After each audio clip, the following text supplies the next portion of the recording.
Madam exam preparation అంటే అయిపోయాక final గా ఎగ్జామ్ అసలు ఎలా మనం రాయాలి ప్లానింగ్?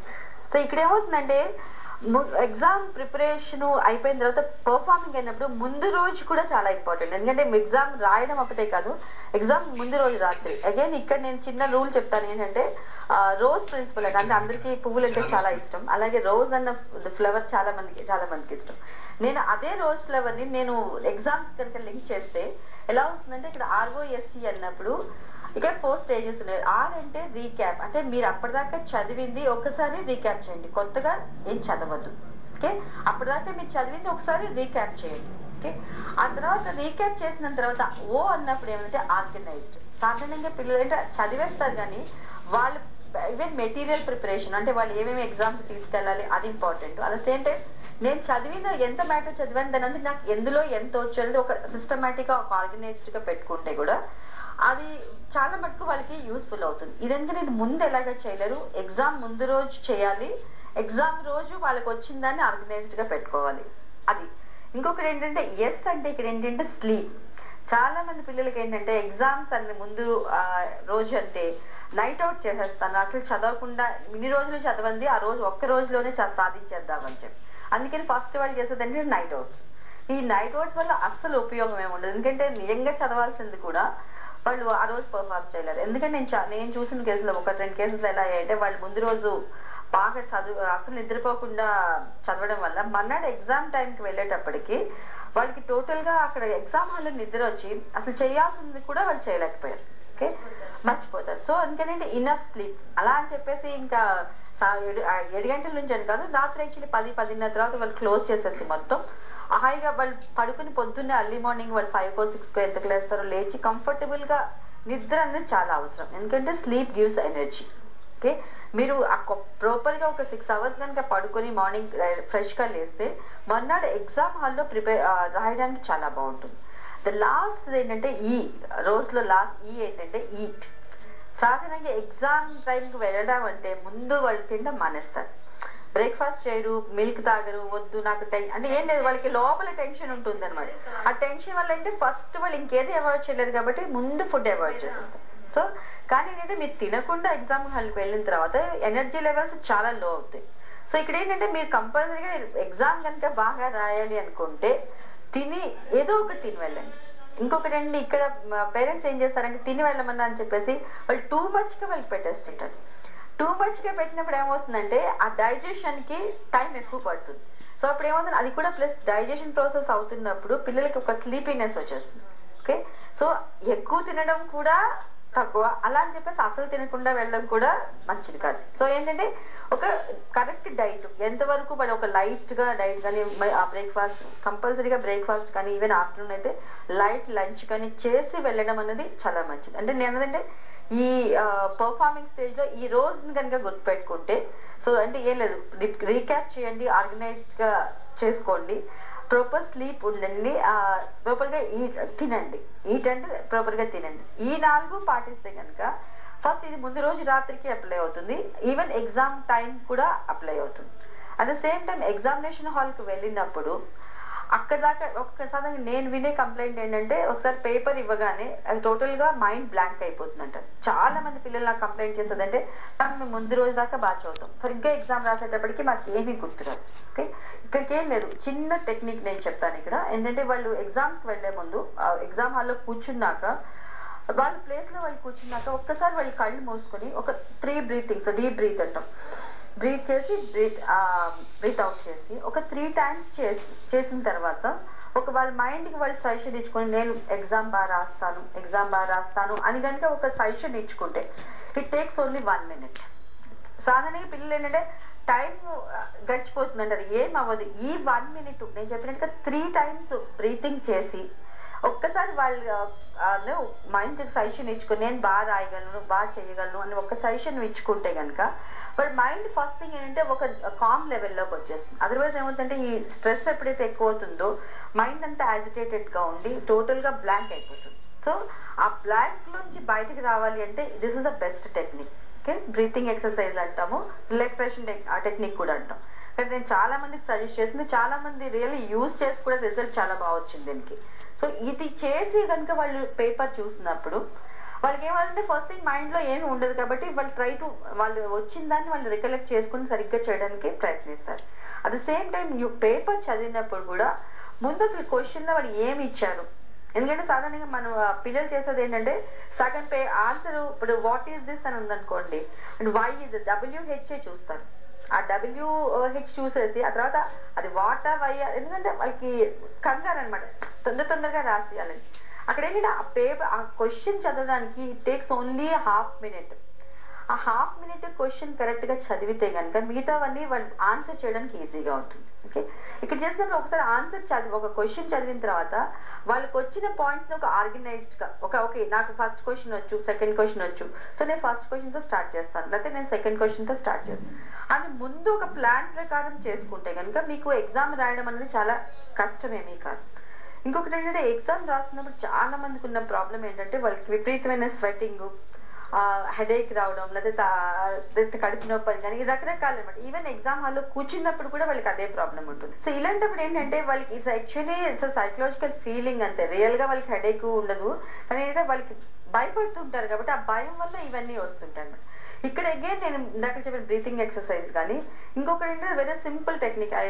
దిస్ యాక్చువల్లీ నేను నార్మల్ గా సజెస్ట్ చేసే టెక్నిక్ ఏంటంటే మీరు కుడి చేత్తో రాస్తున్నారు అనుకోండి, మీ ఎడమ చేతిని జస్ట్ క్లోజ్ చేసుకోండి, ఫిస్ట్ క్లోజ్ చేసుకుని, అంటే మీ టెన్షన్ ఫీల్ అవుతున్నప్పుడు దీన్ని క్లోజ్ చేసి స్లోగా రిలీజ్ చేయండి. అగైన్ మీరు క్లోజ్ చేసి మళ్ళీ స్లోగా రిలీజ్ చేయండి. దీనివల్ల ఏముందంటే మీ బాడీలో ఉన్న టెన్షన్ బయటకు వచ్చేస్తుంది అనమాట. ఎందుకంటే చాలా, కానీ ఇక్కడ చిన్న ఎగ్జామ్ నేను చాలా మంది పిల్లలు ఏం చేస్తారంటే నేను క్లోజ్ చేయమన్నా అని చెప్పి క్లోజ్ చేసి టైట్ చేస్తారు. టైట్ చేసినప్పుడు ఇట్స్ యాక్చువల్లీ బౌన్స్ బ్యాక్ అవుతుంది, మళ్ళీ మీకు స్ట్రెస్ ఇంకొంచెం ఎక్కువ అవుతుంది. సో అందుకని ఏంటంటే ఇది చేసినప్పుడు ఇలా టైట్ ఫిస్ట్ క్లోజ్ చేసేసిన తర్వాత స్లోగా రిలీజ్ చేయండి. ఒక 3 times 4 times చేసే కానీ ఏమవుతుందంటే వాళ్ళకి ముందు వాళ్ళలో ఉన్న ఆ టెన్షన్ కానీ యాంగ్జైటీ కానీ మొత్తం బయటకు రిలీజ్ అయిపోతుంది. ఒక్కసారి ఆ టెన్షన్ యాంగ్జైటీ రిలీజ్ అవ్వగానే వాళ్ళు కంఫర్టబుల్ గా ఎగ్జామ్ రాయడానికి ప్రాబ్లం ఉండదు. మేడం కొంతమంది పిల్లలు ఎగ్జామ్స్ రాస్తూ ఉంటే రైటింగ్ ఫియర్ అని ఉంటుంది, నేను రాస్తుంది కరెక్టా కాదని ఒక ఫియర్ ఉంటుంది, వాళ్ళకి ఎలాంటి సజెషన్స్ ఇస్తారు మేడం? చాలా మందికి ప్రాబ్లం ఏంటంటే వాళ్ళకి పాపం వచ్చు, సబ్జెక్ట్ అంతా వచ్చు, కానీ సబ్జెక్ట్ వచ్చిన తర్వాత ఎలా ఉంటుందంటే మీరు అన్నట్టుగా భయం అనమాట, అది రాసిన రైట్ ఆన్సరా రాంగ్ ఆన్సరా. ఓకే, ఇక్కడ ఏంటంటే సాధారణంగా ఈ ప్రాబ్లం ఎందుకు వస్తుందంటే నేను ఇందాక చెప్పినట్టుగా క్వశ్చన్ సగం చదువుతారు, క్వశ్చన్ పూర్తిగా అర్థం చేసుకోరు. యాక్చువల్లీ మెయిన్ ప్రాబ్లం ఏంటంటే క్వశ్చన్ అర్థం చేసుకోరు. ఒకసారి క్వశ్చన్ అర్థం చేసుకుని ఆన్సర్ ని కనుక ప్లాన్ గా చేసుకుంటే, ఎందుకంటే ఓకే ఫస్ట్ క్వశ్చన్ ఇచ్చారు, ఓకే మనం సోషల్ లో తీసుకుందాం అనుకోండి, ఫ్రెంచ్ రివల్యూషన్ లేకపోతే ఇంకేదో రివల్యూషన్ లేకపోతే independence, what are the reasons అని అనుకోండి. ఆ వాట్ ఆర్ ద రీజన్స్ అన్నప్పుడు ఓకే ఏమేమి కారణాలు ఉన్నాయి, ఓకే ఆ కారణాలు ఉన్నప్పుడు ఓకే ఈ కారణాలు పలానా కారణం 1 2 3 ఓకే 4 కారణాలు ఉన్నాయి. అంటే ఇక్కడ యాక్చువల్లీ ముందు నుంచి కనుక ఒక పాయింట్స్ కింద డివైడ్ చేసుకుని ఓకే 4 పాయింట్స్ ఉన్నాయి. ఆ 4 పాయింట్స్ నేను ఇంకోటి ఏం చెప్తానంటే మీరు ఎగ్జామ్ రాసేసే ముందు పేపర్ ఇవ్వగానే ఒక రఫ్ షీట్ లో పక్కన ఏం చేస్తారంటే ఒక చిన్న పాయింట్స్ కింద నోట్ చేసుకున్నాను, మీకు వచ్చినవి అక్కడ చిన్న పాయింట్స్ కింద నోట్ చేసుకుంటే ఆ పాయింట్స్ తర్వాత మీరు సాధారణంగా ఇంకో ప్రాబ్లం ఏమవుతుందంటే పిల్లలకి వాళ్ళు ఫస్ట్ క్వశ్చన్ రాస్తున్నప్పుడు వాళ్ళు సెకండ్ క్వశ్చన్ గుర్తొస్తుంటుంది, సెకండ్ క్వశ్చన్ రాస్తున్నప్పుడు ఫోర్త్ క్వశ్చన్ గుర్తొస్తుంది. సో ఇక్కడ ఏమవుతుందంటే ఓవర్లాప్ అయిపోతాయి. నేనేం చెప్తానంటే జనరల్ గా పీపుల్కి మీరు క్వశ్చన్ చదవగానే మీకు గుర్తొచ్చే పాయింట్స్ ఒక 2-3 పాయింట్స్ గుర్తొస్తున్నాయి ఆ క్వశ్చన్ పక్కన రాసుకోండి, చిన్న పాయింట్స్ కింద రాసుకోండి. అలాగే ప్రతి క్వశ్చన్ కి సెకండ్ థర్డ్ ఫోర్త్ ఒక 4 క్వశ్చన్స్ మీరు పక్కన పాయింట్స్ రెడీగా రాసి పెట్టుకుంటే చిన్న పెన్సిల్ తో రాసుకుంటే మీకు ఫస్ట్ థింగ్ అంటే నేను మర్చిపోతానని టెన్షన్ ఉండదు, ఏం రాయాలి అనే టెన్షన్ ఉండదు, మీరు అడిగింది అదే ఏం రాయాలని టెన్షన్ ఉండదు. సో వాళ్ళు ఏం చేస్తే ఒక ఫస్ట్ క్వశ్చన్ రాసిన ఆ పాయింట్స్ చూసుకుని ఆ పాయింట్స్ ఎలాబరేట్ చేసుకుని రాసుకోవచ్చు. సెకండ్ క్వశ్చన్ రాసిన ఒకసారి మళ్ళీ రిఫర్ చేసుకుని చేయాలి, మళ్ళీ ఈ పాయింట్స్ కూడా యాడ్ చేసుకుంటే ఏంటంటే వాళ్ళకి కంఫర్టబుల్ గా ఉంటుంది, ఇంకా నేను మర్చిపోతానేమో తప్పేమో ఫియర్ కూడా ఉండదు. అలాగే ఇప్పుడు వాళ్ళకి వచ్చిన పాయింట్స్ అట్లీస్ట్ బాగా ప్రెజెంట్ చేస్తారు. సాధారణంగా ఏంటంటే పిల్లలు ఏంటంటే మర్చిపోతున్నాం కదని చెప్పేసి అసలు మొత్తం అటెంప్ట్ చేయడమే మానేస్తారు. ఇక్కడ ఏంటంటే అసలు రాయిన దానికన్నా 4 పాయింట్స్ రాయడం బెటర్ కాబట్టి ఈ పద్ధతి కనుక పాటిస్తే చాలా మటుకు వాళ్ళకి ఉపయోగంగా ఉంటుంది. అలాగే ఏంటంటే ఇది రాసిన తర్వాత సాధారణంగా వాళ్ళు యూజ్ చేసే పెన్ కానీ పెన్సిల్స్ కానీ ఇదంటే ఇదొక ప్రాబ్లం వాళ్ళకి. ఏంటంటే లైటింగ్ తో రాస్తారు, అంటే కరెక్ట్ జెల్ పెన్ తో రాస్తారు. సో రకరకాల టూల్స్ వస్తాయి. కానీ ఒకటి లెజిబిలిటీ అంటాం, హ్యాండ్ రైటింగ్ అంటాం. అగైన్ ఇక్కడ ఏంటంటే క్లియర్ హ్యాండ్ రైటింగ్ తో వాళ్ళకి అర్థమయ్యేటట్టుగా రాస్తే ఈవెన్ వరుస వాళ్ళు కూడా మార్క్స్ సరిగ్గా వేస్తారు. ఓకే, సో ఇవన్నీ కూడా ఒక ఎగ్జామినేషన్ డేలో వాళ్ళు పాటించాల్సిన జాగ్రత్త. మెయిన్లీ ఇప్పుడు ఎగ్జామ్కి వెళ్ళేటప్పుడు ఒక పాజిటివ్ గా వెళ్ళొచ్చు, confidence. At the same time correct గా క్వశ్చన్ పేపర్ సరిగ్గా చదవండి. Even at the same time time management చాలా ముఖ్యమైన పాయింట్. అంటే 3 hours 2.5 hours ఎగ్జామ్ అయినప్పుడు ఎంత వరకు మేనేజ్ చేయగలుగుతున్నాను. చాలా మంది ఏం చేస్తారంటే ఫస్ట్ 1 hour లోనే హదిగా రాసేసి వదిలేస్తారు. లేకపోతే 2.5 hours 3 hours అయినా కూడా స్టిల్ వాళ్ళు చేస్తూనే ఉంటారు. సో ఈ రెండు కూడా రాంగ్. ఓకే, సో నాకు ఇంత టైం ఉంది, నేను 10 questions ఆన్సర్ చేయాలి, అయితే 5 questions ఆన్సర్ చేయాలి. ఈచ్ క్వశ్చన్ నేను ఎంత టైం కేటాయించవచ్చు. ఓకే, ఆ ఈచ్ ఎంత టైం కేటాయించాలి ముందు కనుక వాళ్ళు ప్రిపేర్ అయ్యి ఎగ్జామ్ టైంలో కనుక అది యూజ్ చేస్తే అనవసరమైన టెన్షన్ ఉండదు. ఎందుకంటే ఈ టైం కనుక మేనేజ్ చేయలేకపోతే లాస్ట్ మినిట్ లో చాలా టెన్షన్ పడిపోతుంది. నేను చేయలేకపోతున్నాను, నాకు భయం వచ్చాను. సో టోటల్ గా ఏంటంటే రాయడమే మానేస్తారు వాళ్ళు.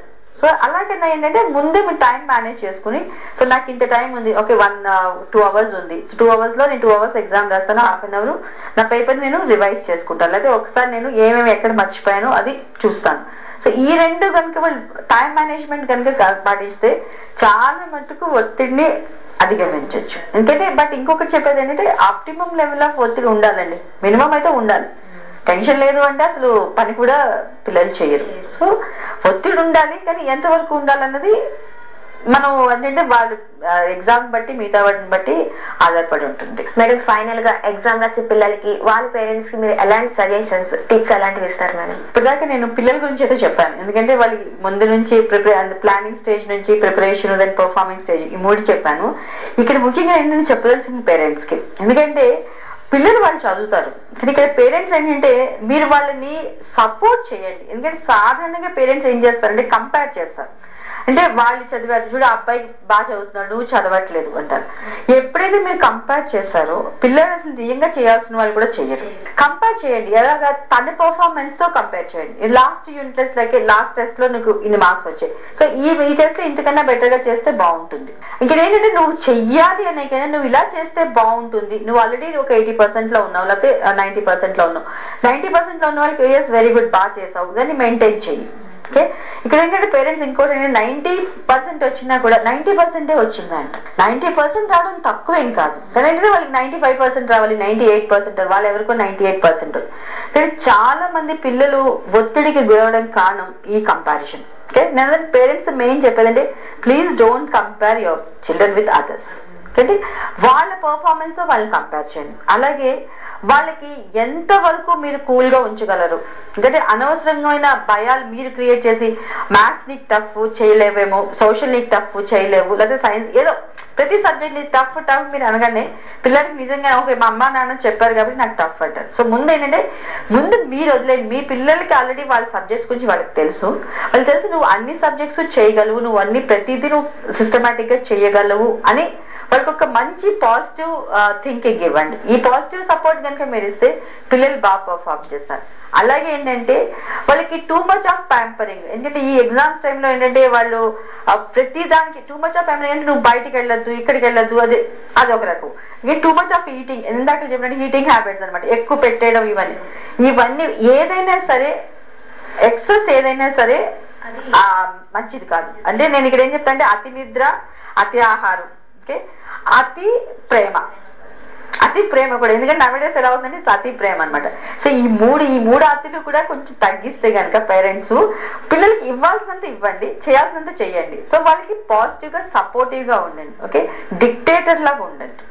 ఓకే, ఎందుకంటే ఎప్పుడైతే మీరు డిక్టేటర్ లా ఉన్నారో పిల్లల పర్ఫార్మెన్స్ తగ్గుతుంది, డెఫినెట్ గా తగ్గుతుంది. సో మీ పిల్లలు కనుక ఒత్తిడి గురవకుండా కనుక చెయ్యాలి అనుకుంటే మీరు చేయాల్సింది ఏంటంటే మీరు ప్రేమ చూపించండి, అతి ప్రేమ వద్దు. పెట్టండి, తిండి పెట్టండి, అతి తిండి ఇవ్వద్దు. అలాగే వాళ్ళు నిద్రపోనివ్వండి, కానీ అతిగా నిద్రపోనివ్వకండి, అలాగే మరీ తక్కువ కూడా చేయకండి. సో ఇవి కనుక పాటించి మీరు ముందు ప్రశాంతంగా ఉండండి, అలాగే మీ పిల్లల్ని కూడా ప్రశాంతంగా ఉండనిస్తే వాళ్ళు ఎగ్జామ్ ఏ ఒత్తిడి లేకుండా పీస్ఫుల్ గా రాయడానికి అవకాశం ఉంటుంది. మేడం ఎగ్జామ్ రాసే పిల్లలకి వాళ్ళ పేరెంట్స్ చాలా మంచి సజెషన్స్ ఇచ్చారు మేడం, చాలా థ్యాంక్స్ అండి. మీకు కూడా థ్యాంక్స్ అండి. ధరణిలో ఇప్పుడు కాసేపు విరామం.